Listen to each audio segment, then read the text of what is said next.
It's Just not about six. failing. I think failing is actually good. It's just about getting up again. Okay, so that was a freak out moment. Yeah, that was a big freak out moment. I don't even Okay. remember what it was that spurred it on now, but I know I remember the feeling. I was like, oh my God. Okay, Panic. and you just mentioned about making money and returns. So let's talk about, as much as you can. Of course, we don't want you to give away all your business plan or any secrets whatsoever. But if you could just put us in like a ballpark range of what you think a smallholder farmer can make by working with you guys in this venture, and then how do you guys intend to make profits out of this? Because you're doing a social enterprise, but it's also for profit, and every astute, reasonable businessman will have to have some type of way to pay the bills and be able to get out of the chicken coop and into an apartment or a house eventually. So let's That's talk a little bit about how sure. you guys intend to make some money for the venture and for the people that you're working with. So a lot of it has to do with scale. As I had said, I think earlier in the interview, tomato paste is a commodity. And if we're thinking about, if our primary market, at least initially, is going to be those repackagers, Mm-hmm. they already own the brand. They already have the distribution system. What they just need is the bulk product, and the Yeah. bulk product comes at a global price. And it's very easy to find out what that price is by going online and doing a little bit of research. Yeah. So you know what your upper bound is going to be on revenue, right?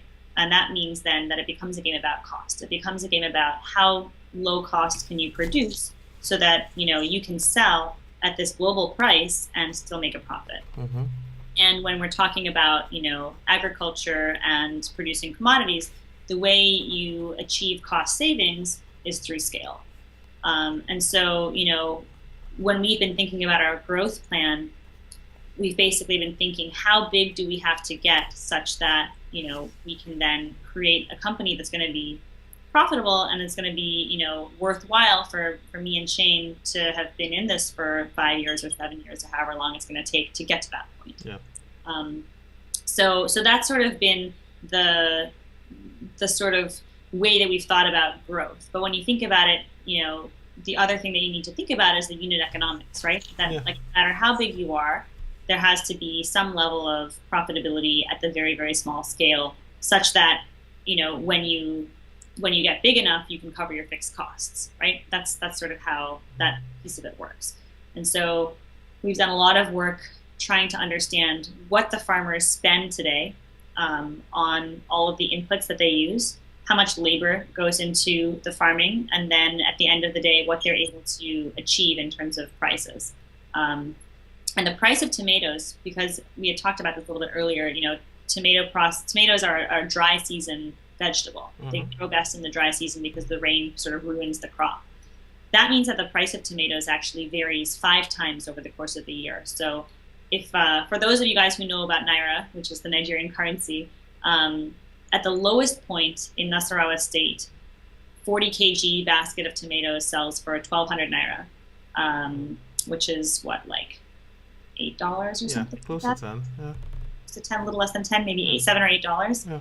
At the highest point of the year, which would be probably in like July, August, when you have like the full-on rainy season taking place, the same basket of tomatoes will sell for like 8 to 10,000 naira. Wow. So you can see, and if you think about the other side of that is the volumes, right? So when the tomatoes are selling for 1,200 naira, that's when all of the farmers are putting their tomatoes out to the market, and that's Mm-hmm. why you have that situation that I saw, when I was driving around in northern Nigeria, where the farmers just can't even sell to the market because the markets get oversaturated. There's like what they call a harvest glut, Yeah. and they're not able to sell their products.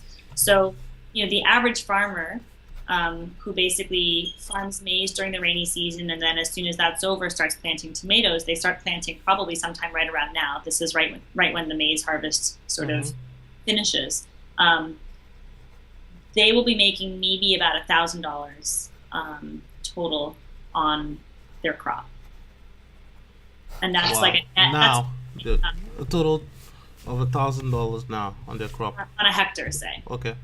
and that's supposed to be their income for, say 6 months, right? $1,000. It's not a lot of money. We think that if we can work with the farmers to get their yields improved, get them better, higher quality seedlings. So they actually, right now the farmers will plant their seeds under a tree until they're big enough, and then they'll transplant them in the open field. But the seedlings don't get the same kind of controlled environment that we can offer them from a greenhouse. Okay. So we actually provide the farmers, instead of seeds, with seedlings, and help them to transplant them very well, because the transplanting process is also very, very crucial. And then support them by helping them to do crop checks to look for disease, helping them to make sure that they're watering their plants accurately, that they have the right kinds of irrigation, that if there's a problem that comes up, they don't just go to the market and buy an unmarked bottle and put it into their knapsack to spray and then spray the field with some random chemical, but that they actually have like a very clear idea of what the disease is and how to treat it. Yeah. With all of those things combined, we think that we can help the farmers achieve an income of $5,000 for the harvest. So that would be a 5x increase. And that's after we take into consideration all of those services that we provide, and the farmer would actually pay for that out of their harvest amount. So even after they remove the cost of the seedling, the cost of the harvesting, the cost of the education program, we still think we can improve their incomes by 5 times. And that raises the level of wealth of the people in the area, because you have other levels of businesses springing up, because the farmer is wealthier, probably get better health care. Exactly. They'll be able to build schools to send their kids and stuff like that. They say every additional dollar has a $10 impact in rural communities. So, if you think about basically injecting $4,000 into the local economy per farmer, and then if we can work with 1,000 farmers, that's $4 million going into the economy. Yeah. And we think that actually can make a huge, huge, huge impact in the region. Exactly, because part of the reason why people were having this increase in the terrorist activity, Boko Haram, is because the people, and it's driven primarily in the north, because we have a lot of young people coming out of the country, and then some may be able to go to school, some may not be able to go to school, but they don't have jobs. They feel they've been left behind by the government, they're disenfranchised, and then somebody can sell them an ideology and say, hey guys, these are the people that are the reason why you are where you are. So Exactly. Why don't you take up guns and let's fight against them, and you'll be able to be successful. By raising the standard of living of these people in this region, you can see that they'll see a viable option of how to make a living for themselves and their families, and they will not need to engage in violent behavior or all these type of activities, and those issues that we're seeing now in terms of terrorism and increased violence will kind of subside and reduce, because why would you want to go and kill people and loot or whatever where you could possibly get killed yourself, whereas you can just have your farm somewhere, you make a living and you live a comfortable life. Okay. Exactly. That's really at the core of what we're trying to do, is provide that stability and provide a source of income, a source of economy, a source of labor, to help increase job security, and not just job security, but good jobs. A story that I remember very, very clearly from my time at Clinton. I used to sometimes go to HIV support groups because I was doing a lot of work with HIV, and you want to understand the people that you're trying to help. So I remember in Guagualada, which is an area outside of Abuja. Yeah. Probably don't know about it since you're a Lagos boy, but it's it's close to the airport. Okay. And I was at a support group out there, and I remember this guy who had this story, and he said, "Look, my name is so and so. I'm here because my wife has HIV, and I don't know if I have HIV. She told me she had HIV. I went to the doctor to get tested. They told me that the result was indeterminate and that I had to come back. So 6 weeks later, I left again, and I went to go, get tested a second time. Now, this guy worked as a baggage handler at the Abuja airport. So he was one of those guys who would carry the suitcases from the airplane and put them on the, luggage turning thing that comes into the airport, right? He comes back from the second test, and he finds out that he doesn't have a job anymore. Wow. because somebody found out that he had gone to the clinic to get an HIV test, and his manager was like, "You can't work here anymore. You don't have a job here anymore." And it felt like, to me, that was just such a striking story, because it was like, this is a guy who is trying to do the right thing. He had to make a choice about whether he was going to take the afternoon off of work or not. And he did take the afternoon off of work to try and do something that was going to be good for his life. And now he ends up not having an income. And that just made me feel like, I want to be somebody who's a good employer. I want to be somebody who creates agency for the people that are working for me. Not that I get taken advantage of, and not that I, end up playing anybody's fool, but these are, people are honest.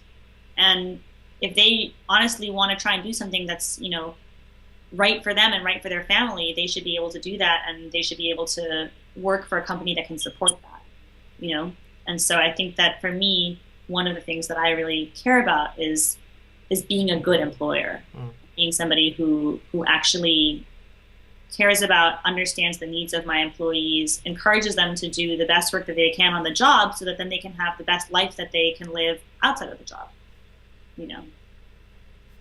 That's very interesting. So what about the potential returns for tomato juice itself? We've spoken about the smallholder farmers. Is there any light or you can shed on how your finances are expected to look?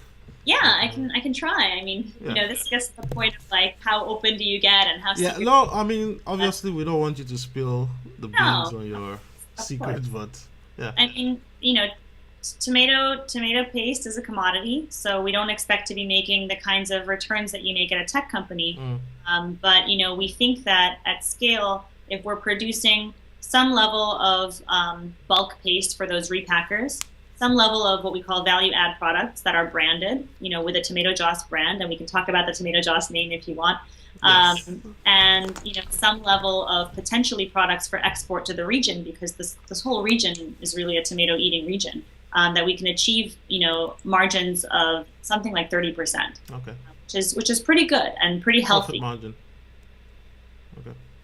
So that's the model that we're working with right now. Okay. And scaling up to a business where at the end stage we think we can probably be about $30 million in revenue. Okay. Nice. Nice. Nice. So let's talk about the name itself, because I do know what tomato juice is, but tell the people what Sure. is tomato juice. So the term Tomato Joss refers to a city. So people actually in America think this Tomato Joe's, Mm-hmm. like JO''S. Nobody really understands. They're like, what is Jos? And I'm like, well, Jos is actually a city in Nigeria, which is very well known for vegetable production. And the term Tomato Jos actually is a pidgin English, like Nigerian English slang for a cute girl. Because the tomatoes from Jos are extra sweet and ripe and juicy. And so, if you're somebody's Tomato Joss, it's like Yeah. a very nice term of endearment that you Yeah. would say like to your girlfriend or something like that. So, from a branding perspective, we thought that was actually a really cute way to highlight that this is a company that's proudly Nigerian, and that is going to make a very high quality product that is made by Nigerians for Nigerians. Nice. So that's sort of how the name came into play. Cool. So you trademarked the name in Nigeria and the US? We've just in Nigeria so far. I don't think we've worked on it in the US yet, but Okay. maybe we should. I don't know. Okay. That's cool. That's cool. And your Kickstarter campaign is running for the next what, 7 days or 8 days? That's right. So what's the goal of that? What happens? Let's look at it on the other side. What happens if you don't achieve the full $50,000? Tell the audience where you are right now and what you need to achieve. So as of last night, we had 408 backers, and we had raised about $44,100, give or take. Nice. We are planning on using this money. So we're trying to raise $50,000. So we have about this $6,000 left to raise in about 7 days. So we need to raise, just over $1,000 a day. Mm-hmm. We are planning to use this money to buy small scale processing equipment so that we can, start to gain expertise in that tomato paste processing space. As we said, the biggest proof point for us is proving that the tomato yields can be right and that the right kind of tomatoes can be grown in Nigeria. But as we're doing, that proof point, it's also important for us to demonstrate operational experience and expertise in creating the product that we actually want to make, even though we know that at small scale it's not going to be profitable, right? So we're certainly not going to make money in the first year as we're trying to just prove that we can do it. But this $50,000 is going to go directly to purchasing processing equipment. From a group that is in Nigeria that has developed the ability to make small scale processing equipment for tomatoes. So we're going to try and buy local, which we're pretty excited about. If we don't get this money, it's going to be it's going to be tough. I think it's going to be very tough for us to raise that money through other avenues. We think that at this point we're so close that we're really hoping that we'll make it, and not just that we'll make it to with one big donation. I think big donations are great. Anybody out there who has $100, $200 to spend. Hey, Bill Gates, if you're listening, Mark Cuban, Mark Zuckerberg, cut one of those unlimited checks. Exactly. But more than that, I think we want to sort of increase, as I said, the community of people who cares about this project, knows about this project. Right now we have 408 backers. And goal is that, by the end of the campaign, I want us to be above 700 backers. So that means that everybody who's already given, go back and find one friend to give $1, and increase the community of people who want to see this project succeed. And especially in Nigeria, who eventually would be the end consumers for our project. And so that's sort of really the goal of what we're trying to do is raise awareness, actually get enough money to buy the processor, because that's really crucial to the business. But then also sort of foster a community of people who really, care about the future of the country and care about trying to do something a little bit different. Nice. And so I don't know how a Kickstarter campaign works. So if you don't achieve the $50,000, you get nothing? Nothing. Oh, really? Yes. It's all or nothing. Okay. So we are, we're definitely trying to pull out all the stops and make sure that we hit that $50,000 target because, at this point we're so close, and it would be a big shame if we didn't end up being able to make it. Yeah. Okay. Now it makes sense because I thought you'd still get that money anyway. But... No. So some campaigns like Indiegogo, which is another sort of crowd rising campaign, they have one where whatever you raise, you make.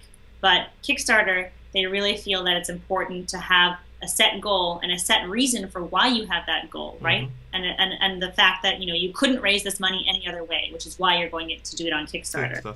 And you need it for a specific purpose. If we got $45,000, we wouldn't actually have enough money to buy the processing equipment because it costs $50,000. So we need to raise that full amount, and that's why they sort of have this all or nothing approach. Okay. But it's a little scary. That makes sense. So what are the level of prizes you get for being a donor to the Kickstarter campaign?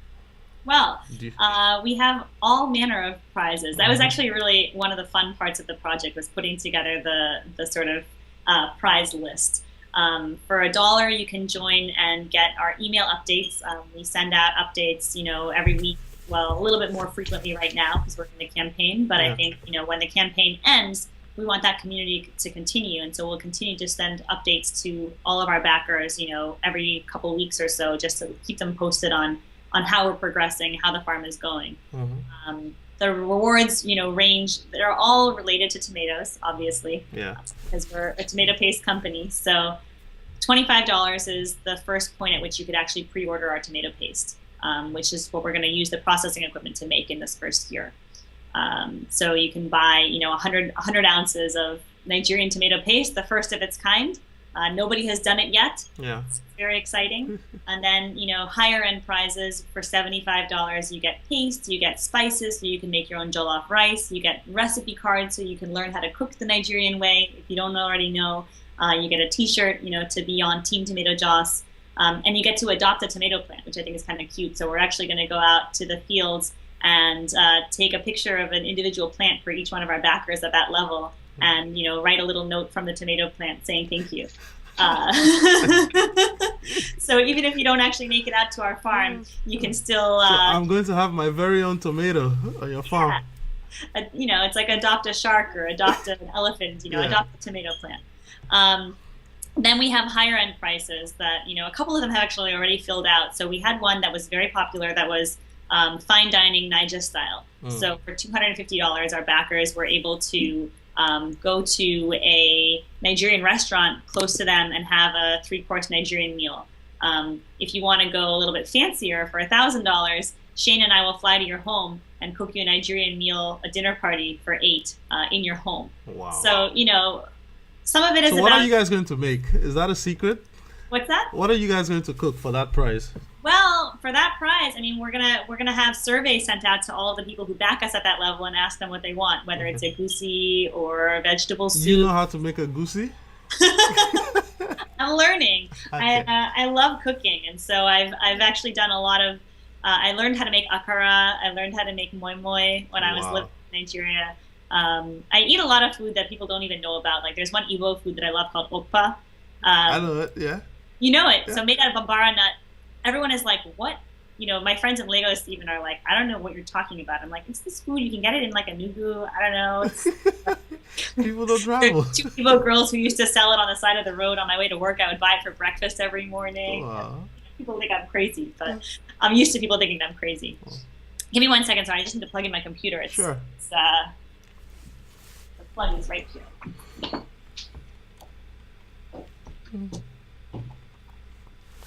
So we've tried to have fun with the prizes, and for as low as $1 and as high as $5,000, you can be a backer in the campaign. For $5,000, you're actually invited to come out and visit us on the farm. You wouldn't have to stay in the chicken coop. We will give you the guest house. But we really want to make it a community. We really want to make it about people who care about the country moving forward, people who care about Nigerians having access to high quality tomato paste, because right now the stuff coming from China, a lot of it is low quality. A lot of it has flour, starch, food coloring. It's expired. They're putting a different expiration date on it. And we really want to put the tomato back in the paste. Wow, that's interesting, because you wouldn't think of people putting expired tomato paste in the U.S.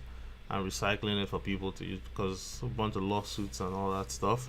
But obviously in Africa, the laws are not effectively executed. So you need to be able to be conscious of the fact that what people are currently eating might be expired, could lead to health issues and stuff like that. Okay, so that's great.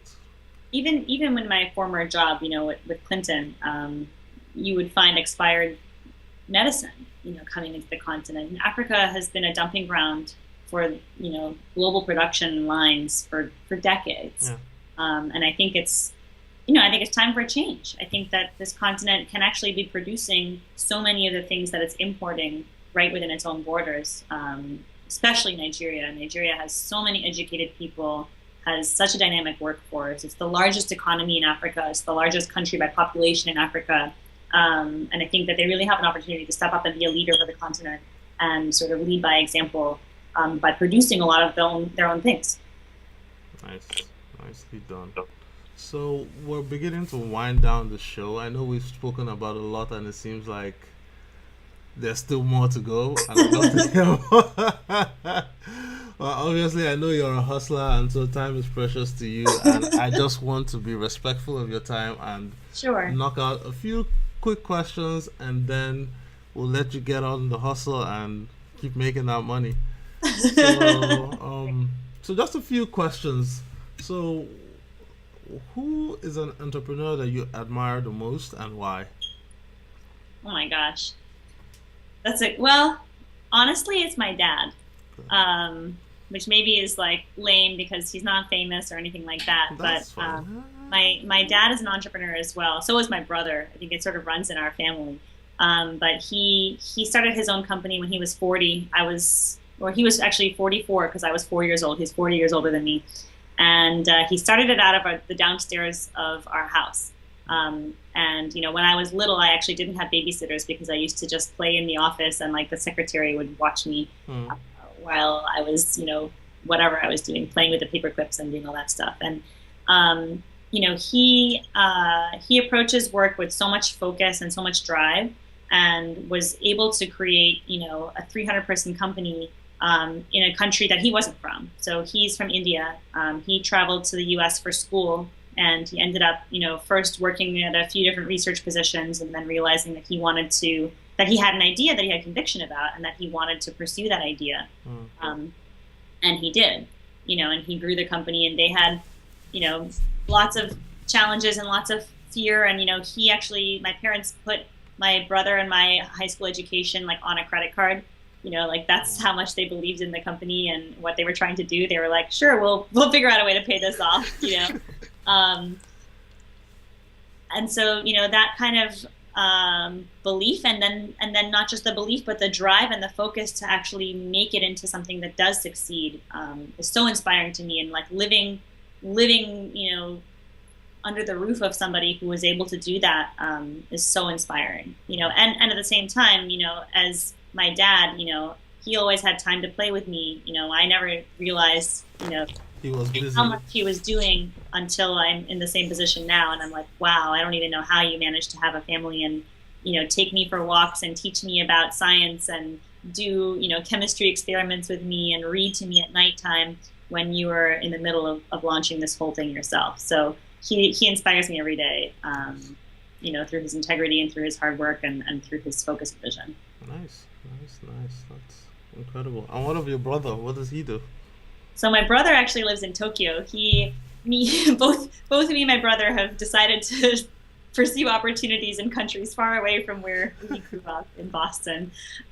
He lives in Tokyo, and he is a gamer, and a game designer. So he's actually creating a mobile game, for phones, for the Android and for the iPhone. So if you guys, I don't know if anybody in the audience ever played Final Fantasy. Yeah. It's like a role-playing game. He's creating that for mobile phones. Wow. So yeah, it's pretty cool. We're in a similar position with our companies. So, we'll get on calls once a week and talk to each other about, what challenges are you facing? What challenges are you facing? And give each other advice, keep each other pumped up. We're very close. I think I'm very lucky to have a family that's so supportive of me and that I'm so close to. So it's fun to be going through the same process, granted in very, very different fields, on very, very different continents. But there are still a lot of similarities with what we're trying to do and how we're going about it. Nice, exactly. That's nice. And so could you tell us some of the useful resources that have helped you on your entrepreneurial journey? I see a lot of books on your shelf back there. So what are some of your favorite books and why? Oh gosh. So my tendency when I read is actually to read novels more than to read nonfiction, just because I feel like I like to be transported into another world when I have free time to do. But that said, one of the books that I'm reading right now is actually the book written by the group who started the 1 Acre Fund in Kenya. And it's so useful because it talks so much about the farmer experience, the smallholder experience, how a company actually can work with farmers. And it's a story too. It's not just boring facts about X, Y, Z, but it really is written, in a very, very lyrical way, which I always love to read. I love to read for the story. So that's been a book that's been, very, very useful to me recently. And then, besides that, I think reading, obviously at HBS, we have to read some of the books that our professors have written. So The Founder's Dilemma is a great book. And it goes through so many different things that you face as an entrepreneur, interpersonal, equity, everything. One of the other, books that maybe is a weird book to talk about or think about. There's a class at HBS called Authentic Leadership Development, and it's all about sort of as I said, the soft skills are so important, and the interpersonal piece of it is so important, and figuring out how to be inspiring and figure out how to, I guess, be comfortable being vulnerable in front of other people, and realizing that that actually can sometimes be more inspiring than just coming on with a strong face and this big smile and saying everything's going to be okay. But sharing those fears, sharing the doubts that you have, can actually be just as inspiring to other people around you. And so one of the books that we read in the course of that is called Difficult Conversations. Okay. And I found that to actually be a really good, useful guide for me, in terms of just how to think about, talking to people that you want to buy from, people that you want to sell to, your co-founder, your investors. I mean, everything, as I said, when you're in execution mode, everything is about how are you executing in the context of other people? Yeah. And how are you, getting to the point where you're understanding what they need and that they're understanding what you need, and you're understanding whether or not you can sort of make those needs meet. So that's also been sort of super helpful for me. Cool. And I guess this question is twofold. So what would you advise young entrepreneurs that are just getting out of school and thinking of setting up a venture either in Africa or anywhere else, just like you did coming from the US to set up a business in Africa? So what's some of the key advice you'd advise someone in your shoes that's trying to start? Because I know you're just starting, but also you already have some experience working on the ground, and so you've shared a lot of wisdom as to what you've learned so far, and I think it would be very helpful for someone that's still on the fence with a good idea but is afraid of, take for example, we've spoken about the Boko Haram crisis. Africa is facing the Ebola challenge, and then people have pulled back just because they assume the whole of Africa has Ebola, whereas it's look at it, it's just a small subset of the continent, and it's actually aggressively being fought by the medical agencies now. So Sure. So I think specifically for emerging markets, the data asymmetries are very, very, very real. And so I think one of the most valuable things that you can do as a young entrepreneur who's trying to decide if there's an opportunity somewhere is to go there and check it out and see for yourself, because you're never going to get as far as you want to by sitting at a computer screen and trying to get research reports and things like that, that you pull off the internet, or even by going to the library and pulling out, reports and things that, maybe McKinsey or BCG or somebody have written. I think it's so important. And this is something that I learned, when I was working with the Clinton Health Access Initiative too. I was doing national forecasts for HIV, and I realized that I actually had to go to the 20 biggest hospitals in the country and pull out their data records and find out how many children are alive and getting HIV treatment, because the numbers that are coming to the national figure don't make sense. You have to go there and you have to pull that data out, and then you find out a better idea of what the truth is, what's really happening on the ground. So I think that is absolutely crucial. As much as you can, if you think you see an opportunity, go there and try and check it out for yourself.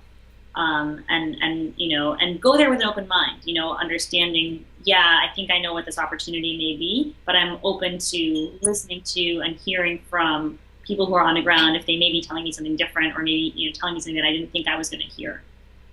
That's really crucial. I think, as I had already said, if you're a student and you're trying to start a company, take advantage of being a student, take full advantage of being a student, even though you feel like you're super, super busy, and you are, because I was, super, super busy when I was a student in HBS, you're not actually as busy as you are when you're in the real world. You do have time. You can make the time. Go meet with professors. Go meet with anybody who will talk to you. My own personal advice is don't be too shy about sharing your idea and talking about it with people, because I think that actually can help you get really good feedback and really good advice, and meet really good people who will want to help you, as opposed to keeping it so close to your chest that it never gets to breathe and you end up suffocating it, right? You end up not actually being able to drive that idea because you were never able to evolve it. Yeah. I think that's also really, really important. And I think try to have fun. If you're, one of the reasons I'm doing this is because I thought it would be a whole lot more exciting and fun than, working at one of the 3 jobs that I got an offer for. I didn't want to sit at a desk job every day. So, when you're thinking about what the opportunity is going to be, like, think to yourself, like, what is it really going to feel like for me to be doing this? And this is actually going to be something, that's fun for me to do every day, because you're going to live and breathe it for however many years. That's So really interesting. you should want to do it. It should be something that gives you energy, and not something that's taking energy away from you. Yeah, cool. And you've covered a lot of these actually. So I talk a lot. One of my dad's friends told me that when I went to Harvard Business School, they taught me how to talk very well. yeah, you've covered a lot of these actually. So yeah. So okay, so this will be probably the last bit of direct personal advice, Oh gosh. and also I want to put it like this: tell us about a time when you've experienced a personal failure or tragedy, and how did you overcome that? Oh boy. Uh, Personal failure or tragedy? Mm-hmm. Or a failure or a tragedy, and Okay. I guess. Wow. I'm trying to think of like one that, there's definitely a lot, but I'm like, what will I be comfortable sharing? yeah, whatever you're comfortable sharing, of course. I guess one of the things that has been not necessarily a failure, but something that's been, tough is, when Shane and I started this project back in January, we actually had a team of 4. Okay. There were 4 of us that were working on this project together, and I was always the one who was sort of driving it because it was my idea, and I was the one who was really considering doing it full time. And over the course of that semester, Shane, I think, came on board and really decided that he, also believed in this idea enough to not recruit and to take it on full time. But I think, I still have some regrets about losing the other 2 team members. The 4 of us had a great time working together, had a really good dynamic. And, especially one of the other girls on the project, was one of my very, very close friends at HBS. And I would still want to work with her on something in the future. It didn't work out for her to join the project with us full time because of, she has like some cash flow demands that, need to be met, and, wasn't necessarily in a place where financially she was able to take a job without a salary. And, it's hard to lose somebody who you trust and who you enjoy working with and who you laugh with and who you have, that great dynamic with, when you really feel like, wow, like we could be making this 5 times better even if we had, those 2 other teammates still with us. And so, it can be hard when you have to shift and when you have to pivot and when you have to think about, well, where are we going to get that expertise, or where are we going to get that skill set? And it's not just like, where are we going to get that skill set from a work perspective, but where are we going to get that, that dynamic from a person perspective and a company perspective? Those people that were the ones that made us laugh when it was 3 a.m. and we're like trying to do this PowerPoint presentation that's due in 5 hours and we're like tearing our hair out, or the one who, buys Swedish fish for the team and is like, hey guys, like the random whatever it was, that kind of thing. It's hard. Change is always hard, right? And companies are always changing because they're living, breathing organisms. And so I think you have to sort of figure out a way that helps you to, continue to move forward and continue to drive the business forward, and say, okay, not to take those kinds of things personally, right? To be like, well, there were other circumstances that prevented this person or these people from being able to stay with the team. And that's probably going to be the case as we grow. We're certainly not going to be the same team and the same makeup of, the same 7 people that we are right now as an organization. We're probably going to, A, be a lot bigger, and B, maybe have, different components in terms of, who's our head agronomist, or who's our head, farm manager, or who's our chief irrigation specialist, or whatever it is. And I think, making sure that you are able to build an institution that can withstand and a culture that can be maintained even when there are different people in those positions is really important to try and figure out. So, it's tough. It's not always easy, and you don't always get the results that you want. You don't always, have every single superstar that you would want to hire be on your team, and then you figure out, well, how do we reset? How do we keep going forward? It's like every one of those failures that it's not about getting knocked down. It's about how quickly you get back up. Yeah, true. And your partner, Shane, that's on the ground with you, like, tell us more about him. I'm really sad he couldn't be here to share his own bit of the story, but it seems like he's just an amazing guy, right in the thick of things, sleeping in the chicken coop. Tell us a little bit about him. I could not do this without Shane. Shane is incredible. So he, first of all, has so much positive energy. It's crazy. Like, he only sleeps, I think, like 3 hours a night or something. Like, we spent however many 10 intense weeks together, traveling through Ghana and Nigeria, and it was his first time in West Africa. He'd never been to Nigeria. He went to Ghana first, and when we were in Ghana, everybody in Ghana was like, don't go to Nigeria. Oh my God, Nigeria will kill you. They like cheat, they lie, blah, blah, blah. And Shane is just like, why are we going to Nigeria again? Like, Ghana seems pretty good, and I was just like, okay, we're setting the bar low, and I was like, please don't quit, Shane, like, gotta just get through this, but he's got such an open mind, and he came into Nigeria, and the bar was admittedly very low, and even on day one, he was like, wow, like, people have a really big misconception about this country and about the people who live in this country and about, like, what this country is all about, because Nigeria, like, clearly just is getting a bad reputation. And that just sort of speaks volumes to his character, his personality. He's, like, I'm the one sitting on my floor, listening to my heart race, and Shane's like, come on, like, let's go, like, do this next thing. We can do it. He's definitely such a positive driving force in the company. He's such a fast learner. Like, we're not farmers, but Shane has read probably every book that you can on tomato production and tomato processing, and has become a de facto expert to the point where he can carry his own in conversations with the agronomist. Not just like, I know enough to be dangerous, which is how much I know, but he actually has, like, studied and learned it inside and out. And, like, being a fast learner, being willing to just go out and try things, being willing to sleep in the chicken coop, and being willing to actually be the one that's on the ground, managing our team of 5 when the wheelbarrow breaks or when we run out of water. It just speaks volumes to sort of his personality and his intelligence and his integrity as a person to be the other half of this business, because it's a lot to take on.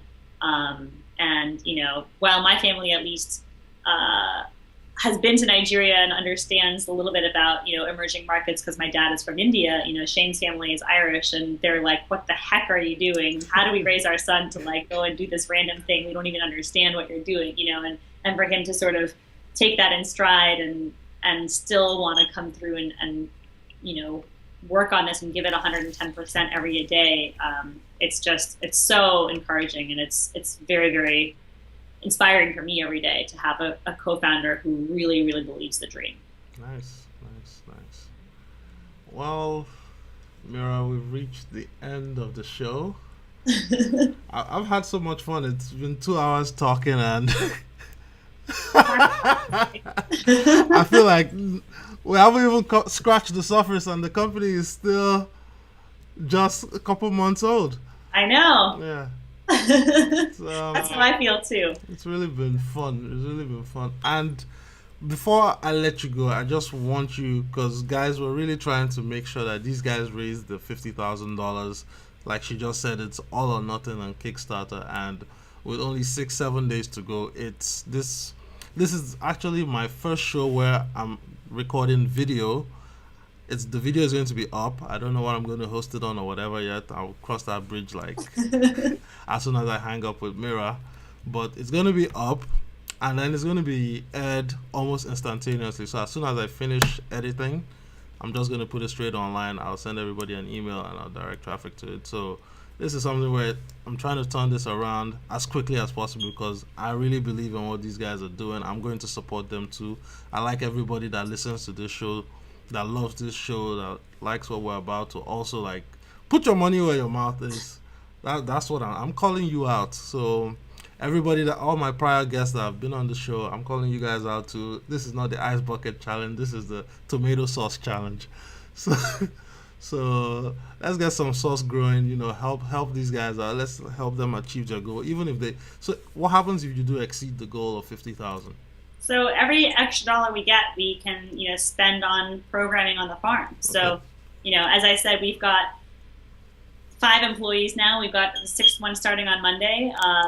We've got payroll to meet. We've got farms to grow, hectares to plow. If we exceed the goal by a lot, we can actually get, more high quality processing equipment. And that would be awesome, or we can actually start to pay for the housing that the equipment will go into, because that, the equipment doesn't just sit in the field. We actually have to build a building that it will go into. So there's certainly no shortage of programmatic spend for that money to get into. We've got a couple of stretch goals. If we were going to be able to achieve like $300,000, we'd be able to buy a fully integrated processing equipment that actually can do packaging as well. Okay.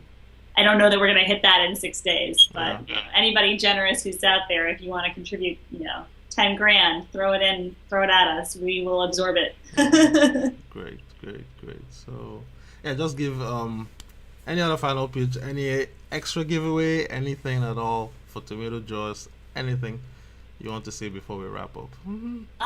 Well, it's been a huge pleasure talking to you all. I think, one thing that we do want to actually advertise, I said this in an update, but I think I want to make it very clear on the show as well, is that for those people who are backing us in New York, Boston, Lagos, and Abuja, and possibly in Washington, D.C. as well, we're going to have what we call paste parties in the spring. So instead of sending you the prizes that you select if you back us, you can actually come and have a party. And by being a backer, you'll receive free admission into a pretty fun event that will be, you'll get to meet us, you'll get to meet each other, we'll get to eat some tomato product, we'll get to drink and dance. Maybe we'll get flavor to one of the concerts if I can wrangle it. Yeah.